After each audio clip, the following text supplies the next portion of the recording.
How's it going, everyone? My name is Derek Afasi. I'm the owner of Afasi Financial Group and RetireSharp.com. Today's topic I want to discuss with you is TSP after retirement and fully explain where individuals are kind of at right now and what are some different goals that they might want to obtain and how to obtain those goals successfully, making sure that they understand the pros and cons of each scenario. So with a typical TSP after retirement situation, what happens is an individual has been contributing their dollars into their thrift savings plan, which is like a 401k but for federal employees. And kind of think of that TSP like a bucket. Each year that they were working, each month that they were working, they might have been placing a portion of their salary into this type of retirement account. And then based upon the different funding options that they chose, whether that was in the C fund, the G fund, some different life cycle funds, that determined how large or how small that bucket would grow at the end of the day, at the end of the year.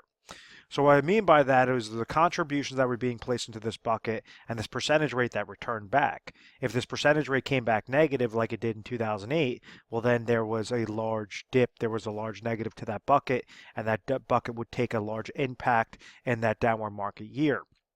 If let's say there was a positive year, well then it wasn't only the contributions that somebody was making, but then it was also the percentage rate that was being placed into that bucket that would grow that bucket larger and larger. So, throughout the course of time, the more contributions that that person was placing, the more that they captured that stock market like returns, the larger that their bucket should have been consistently, during their working years. Well, now let's hit this specific point where this individual says, okay, I either stepped away or I'm nearing retirement, and I want to make sure that I'm utilizing this TSP account most effectively and most efficiently. So kind of the crossroads that the individual comes into contact with is they're saying, okay, well, I could either leave my TSP account sitting in this bucket and just try to grow it off of the 5 to 15 different funding options that I have available. So you just leave it in the TSP. Let's say this person retired, they're currently 60 years old and they have, $500,000 that's sitting in that TSP. If they leave it in this specific scenario, well, then they have to hope that the percentage rate is going to at least be positive each and every year. They could utilize like a G fund, which is a fixed account, but if they want to try to have this account grow a little bit better, they are susceptible to those 5 to 15 different options when leaving it into the TSP. So sometimes when the market's doing well, you could see that nice positive interest credit didn't really cost you that much. But the downside is because of those inexpensive funds, you're really getting what you pay for, and that's why when the market typically goes down and you're invested in like a C fund, like a common share, like a common stock fund, that's when you're seeing a large impact to your account. So do you like only having those few options? And if you do, then maybe just staying with the TSP would be completely fine. The other option that individuals see is they could annuitize their monies and receive a type of annuity payment directly through the TSP. Now, what the TSP company is doing, or what the TSP is doing, is they're utilizing an insurance company to provide you that annuity income.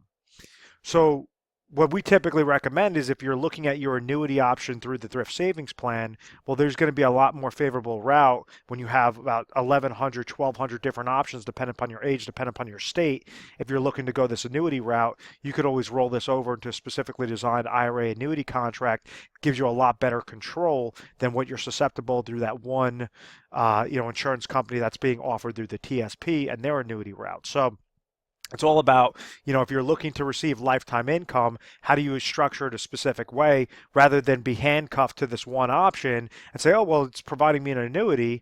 Well, if you're eligible to roll that over into a much better annuity, why wouldn't you want to do that? So that's kind of our mindset behind it.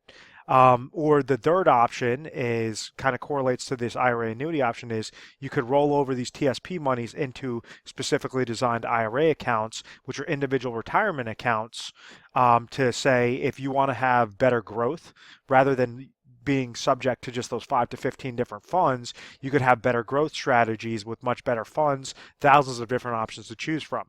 If you want to have a safe, consistent strategy of just saying, I want to have a fixed account, well, you could find better fixed accounts than what is, currently paying with that G fund. So maybe something that has a higher fixed interest rate than what the G fund is paying. So that would be a type of IRA account that's specifically designed for those fixed accounts.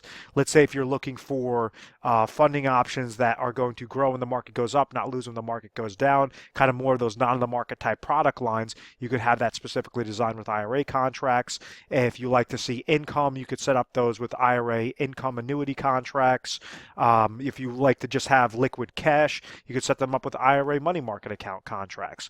So what we typically lead individuals towards, if they're eligible, if they're at least above the age of 59 and a half, age 60, is why would you want to subject your monies to those TSP with those limited funding options, subject your monies to being in essentially crappier funds, a crappier annuity contract, if you could just go and use your monies the proper way and segment it out like a perfect puzzle piece that's going to correlate exactly to your goals. I'm going to show you three main situations when an individual is retired or nearing retirement, and go through each one based upon the three different metrics to give individuals confident retirement plan or have pure confidence in retirement. The first metric is making sure they have sufficient amount of income sources or guaranteed income sources. The second aspect is making sure that they have ample emergency funds. And then the third option is making sure that they are stepping up their income based upon inflationary protection. So with the first scenario, we're going to talk about, let's say if we have somebody that's currently age 60 and they're looking to retire at age 65. So they're still working for the federal agency and they're going to retire at age 65. Let's say that in their TSP account, it's currently sitting at $500,000 amongst all three of these avenues. The first avenue, person's age 60, working for their federal agency, looking to retire at age 65. Well, this person is eligible for an in-service withdrawal, even though they're still working for that company. So if we're trying to make sure that these three areas are covered, we understand that they have $500,000 and they're looking to retire in exactly 5 years. The most important aspect is to try to figure out what is their number. So what we do is we send budgeting analysis and we try to say, okay, well, based upon what your monthly expenses are right now, what do we project your monthly expenses to be in retirement? It might be a little bit less than, because you guys aren't going to be driving to work or whatever that is. You might have less expenses, you might have more expenses. But let's say if we determine that at age 65, an individual has expenses of $60,000. And at age 65, because they're working for the federal agency, maybe they're receiving pension income. At age 65, maybe they want to trigger Social Security income, and then there's a gap that might be there from their $60,000 goal. So with this being said, with this scenario being said, maybe at age 65, when they trigger their pension income, when they say we're going to stop working, I'm going to trigger my pension income and I'm going to trigger my Social Security income. Maybe the Social Security income is going to be $30,000. Maybe the pension income is going to be $20,000. So this is really simple because this tells us that our gap is $10,000. Well, we have this TSP bucket that we were eligible for at age 60 through that in-service withdrawal option. So because you're planning at age 60, you could have that peace of mind to say the day that I turn 65 that I want to call it quits, I have pure confidence in retirement. And with this first portion is the income sources. We understand that the gap in this scenario is $10,000. So out of this, maybe an individual can go and say, if I go and throw in, and let's just say hypothetically the number is 100 grand, that comes back with the most efficient, most effective IRA annuity contract. These are my safe monies. These are monies that I could place into a type of IRA account, roll over from the portion of the TSP, and based upon the 5-year deferral, is going to provide me and my wife or myself guaranteed lifetime income of $10,000 every single year to the day I die. I use $100,000. If I pass away in the first couple of years, whatever's remaining in my account is going to go to my beneficiaries. Let's say if I keep living and living and living, $10,000 is always going to get paid out to me each and every year, even if I live to my hundreds. Out of this scenario, what do we have left over? 400 grand that we did not use. So if we say that this person has $60,000 of expenses in a given year, well, rule of thumb is to leave about 6 to 12 months of emergency funds into liquid cash. Well, we could say, okay, let's leave $50,000 into an IRA money market account. Something that's completely liquid. It's not really going to give you a gain, but it's not going to be susceptible to downward market losses. So this is a safety play. This is a safety play. So now it's not 400,000 left over. Now it's 350. And this is where the inflationary protection comes in. Maybe at age 65, this individual is going to have $40,000 of fixed expenses, $20,000 of inflationary expenses. So we want to make sure that we're planning to the decimal point. then we're making sure that every couple of years that this individual could draw down some money of income off of these existing 350,000. They could leave that 350 in their TSP account, but why would they want to leave it subject to that 5 to 15 different funding options when they could have thousands of different eggs to choose from with a specifically designed IRA account that might be set up with mutual funds, might be set up with stocks, bonds, ETFs, whatever that case may be, that's going to work most effectively, most efficiently for the rest of this time frame. So now they essentially have another liquid bucket, but this is more for a growth strategy that might have 3,000 different options that's going to correlate exactly to what that individual's risk tolerance is. Or they could set up an annuity laddering strategy with another. So this would be just an IRA account that's specifically designed and specifically managed, however this individual deems fit. Or they could go and put a portion into like an annuity laddering strategy where you're taking, 20,000 here, 30,000 there, and every couple of years it's going to trigger a new lifetime income stream to step up from 10,000 to 12 to 15 to 16,000 of lifetime income, so that you're just going to have these micro laddering strategies to provide you that lifetime income with emergency funds and additional monies that you could always just grow as much as possible. So that's the very first scenario. With an individual that's age 60, they could utilize an in-service withdrawal, do that sort of process, and have confidence in retirement, making sure that they're planning now to have that confident retirement future. Now let's say that somebody's in scenario number 2, where they're currently age 65, they've been retired for a couple of years, and now they're going to trigger Social Security income at this age 65, and they have this TSP monies that are sitting there. So maybe right now at age 65, they realize, okay, well, I still have $60,000 of a need. I'm receiving pension income of, 20,000. I was working part-time. Now I'm going to stop working because I'm going to trigger my Social Security income at age 65 and that's going to be $30,000 of income. Once again, this is all hypothetical examples. Once again, I have a gap of that $10,000. Well, then you could set up a very similar structure.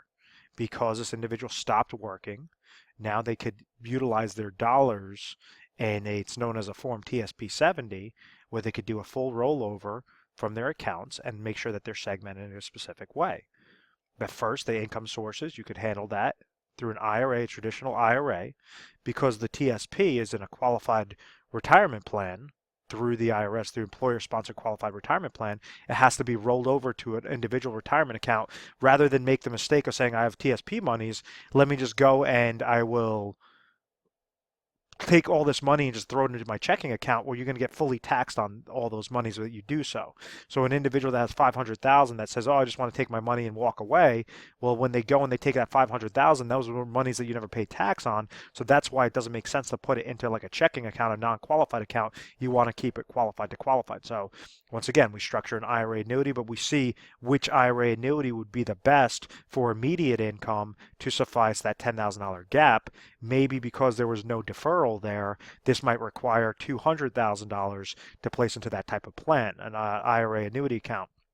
The emergency funds, once again, we could leave that at $50,000, and then based upon that scenario, now you have $250,000 of inflationary protection that you could structure into specifically designed IRA accounts, for those different consistent growth strategies that are very inexpensive. It's taking more of a tactical money management approach, or just even utilizing safety type vehicles, bank CDs, treasury bonds, fixed annuities, fixed index annuities, a whole slew of different things you could do. So I hope that all of that makes sense. It's generically that same sort of concept as the first option, except for now we don't have that long deferral to go and leverage into, a better type of guaranteed income source. It's more immediate, so therefore it might require a larger deposit to receive that immediate income need. And the very last scenario, we're going to talk about, let's say if somebody's age 55 and they decide that they want to retire at age 55, and that's when they want to trigger their pension income, as a federal employee. How exactly do they structure this plan properly, using a combination of TSP monies, rolling over a portion of it into IRA accounts, and making sure that it's sufficing that specific gap? Now, understand something. When somebody leaves their dollars in the TSP, they could go and take distributions of that. And let's say they retire, and let's say this individual retires at age 55. They could take distributions from this TSP from ages 55 going on for the rest of their life, as opposed to when they roll it over into the IRA, there's a lot of really good things about the IRA, but the bad thing about the IRA is that you're subjecting your monies now to age 59 and a half rules. So the correct strategy is to leave the correct portion into that TSP, make sure that that is set up in a preserved way, pull out systematic income from ages 55 all the way to age 60, and then as that's happening, we have these other IRA accounts that are brewing that are going to get triggered at specific points after age 60. So what I mean by that is, let's say at age 55, we have that individual has that same need. They have $60,000 of a need for income, and let's say that this person, their pension income, they're going to be receiving $30,000 of income per year. So what this tells us is that at age 55, they have a gap of $30,000. This individual, rather than rolling over the full TSP into multiple IRA accounts, what they want to do is leverage a large portion into multiple IRA accounts, but leave a large portion into the TSP account. So in this case, if we understand the gap is $30,000, and let's say, for inflationary purposes, it just stays consistent for the next 5 years. Well, this says $30,000 multiplied by what? 5 years has to be left over into that TSP account. And that's 150 grand.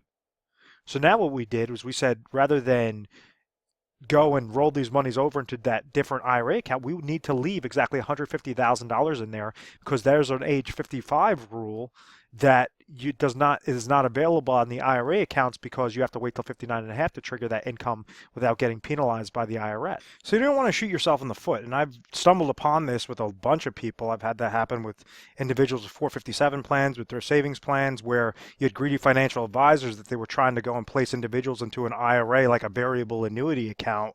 And it was an entire mess, and they ended up shooting themselves in the foot because they couldn't take those distributions out because they already did the full rollover. So you just want to make sure that you're leaving the correct portion in that TSP to ladder you from ages 55 through ages 59. I just want to clear up the screen before it looked very sloppy. But what are we trying to do? We're trying to make sure that your income sources are covered first and foremost. Then you have emergency funds and you have inflationary protection left over to make sure that you're growing your accounts on a very effective and efficient route. So if we have the $500,000 in the TSP, we leave $150,000 in that TSP to get triggered 55, 56, 57, 58, and 59. We have another portion. Remember, $30,000 is the pension income. $30,000 is the gap. Well, if you've exhausted all those monies from ages 55 through age 59, well then all these monies are gone. You used 150 out of the 500, so you have 350,000 left over. Maybe we could say we'll throw $70,000 into a safe, consistent IRA account that's going to trigger income for 2 years at ages 60 and ages 61. So let's just say you're going to get another 35,000, 35,000. The reason why I stepped up with that income is to increase with inflationary protection. Then at age 62, let's say this individual has Social Security income of another 20,000. 61 and 60 exhausted that $70,000 account. 55 through 59 exhausted that $150,000 account. So this tells us that we would have used up a total of $220,000. We now have $270,000 left over. But at that point in time, when we left the 150 in the TSP account, we structured all those other accounts into specifically designed IRA accounts. So maybe at this age 62, because you're receiving now Social Security income, which is a lifetime income source, you're receiving still that pension, which is $30,000. But this tells us that the gap will be another about $10,000 to $15,000 depending upon inflation at that time. So maybe that's going to require a $100,000 IRA annuity account. That's going to suffice that $10,000 to $15,000. And now you have the Social Security, the pension, and the annuity income that's going to last for that individual's life. So let's say we minus another $100,000 from that account. Now you have $170,000 left over. We want to make sure that we're leaving ample amount in emergency funds in case of an oh my gosh type moment. Leave another $50,000 into an IRA money market account for that liquid cash, for that peace of mind. And now we have $130,000 that we could now structure properly with specifically designed growth strategies on an IRA account. So out of this entire platform would look like, okay, well, I just retired at 55. Well, when you take it, when you tackle it at a very specific scientific way, you can have all this peace of mind that's working in your favor. It might require that you leave, one portion is going to be in the TSP. You might have one IRA that's going to be set up, $70,000 IRA, that's one IRA. You have another $100,000 IRA with the annuity. You have another $50,000 IRA that's with the money market account, and then another $130,000 IRA that's making sure that you're protecting yourself from inflation. So it has a combination of 5 different moving parts to make sure that you're sufficing your peace of mind in retirement. That's why you should not be taking retirement lightly. You only have one shot to get things done correctly. When you're utilizing a scientific mathematical approach, all the numbers are going to match up perfectly, and you're going to have that peace of mind rather than say, oh, I'll just invest my money, leave it in, a very aggressive fund in the TSP, and I'll just worry about it when it happens.